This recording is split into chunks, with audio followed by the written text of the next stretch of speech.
My next guest describes what was agreed on in Brussels as the second biggest financial crisis since Turkey invaded the north of this country, and yet he had to just watch it unfold from the Cypriot capital here. Nikolas Papadopoulos, thank you very much for joining us. Obviously, from your position as the chairman of the Finance Committee, we certainly value your views. The last time we spoke, you and the Parliament had just rejected this idea of a tax on deposits, and yet it's back. Do you regret that? Well, the deal has been modified.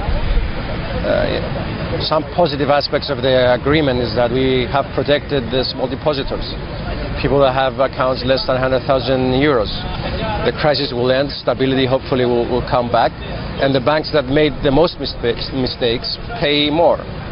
But other than that, it's a complete disaster for the economy. There is no doubt about that. I mean, you save the insured depositors at the expense, in many ways, of the uninsured depositors, lots of which are foreigners that were doing their banking here. Yes. Do you expect them to keep their money now in Cyprus? I fear that there will be flight of capital risks, and that is why extraordinary measures will have to be taken regarding the restriction of withdrawals from the banking system.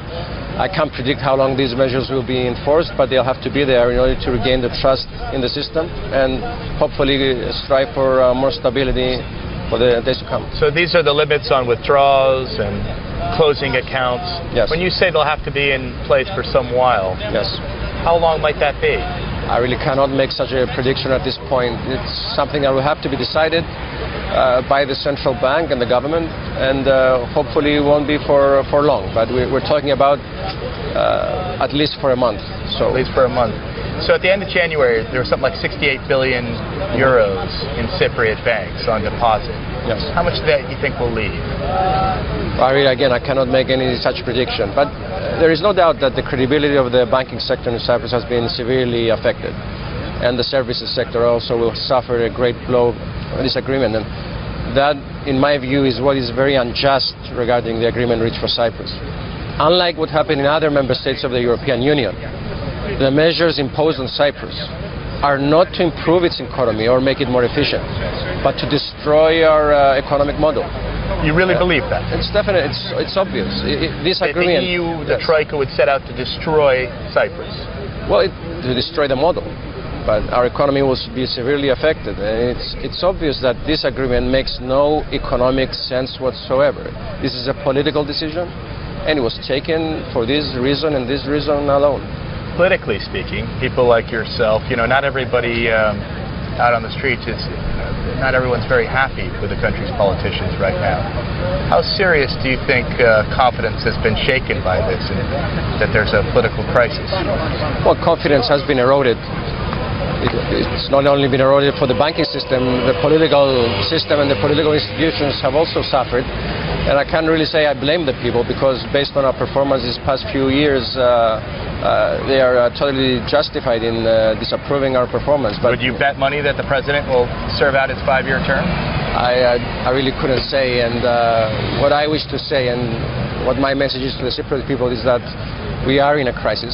Perhaps we have ended the banking crisis that we were facing the past few days, but now we need to pick up the pieces, and hopefully we can reach stability and find ways to gain some semblance of growth in our economy. There is no doubt that hard times are ahead. The deal, the way it's being characterized in the press, means that an exit from the Eurozone has been averted. Is that the case? Is Cyprus happy to stay in the Eurozone now that this has all been resolved? Well, we wish to stay in the Eurozone, but leaving the Eurozone now is a valid point that has to be explored, because we are going to enter into a very deep recession, high unemployment, with no prospect of growth, and we need to find ways to, we need to examine whether there are other ways to solve these hurdles. All right. Nikolas Papadopoulos, chairman of the Finance Committee here at the Cypriot Parliament, obviously raising some serious issues there, including the prospect that Cyprus, despite the fact that this deal has been agreed, may just have to look at the prospect of, at some point, exiting the Eurozone.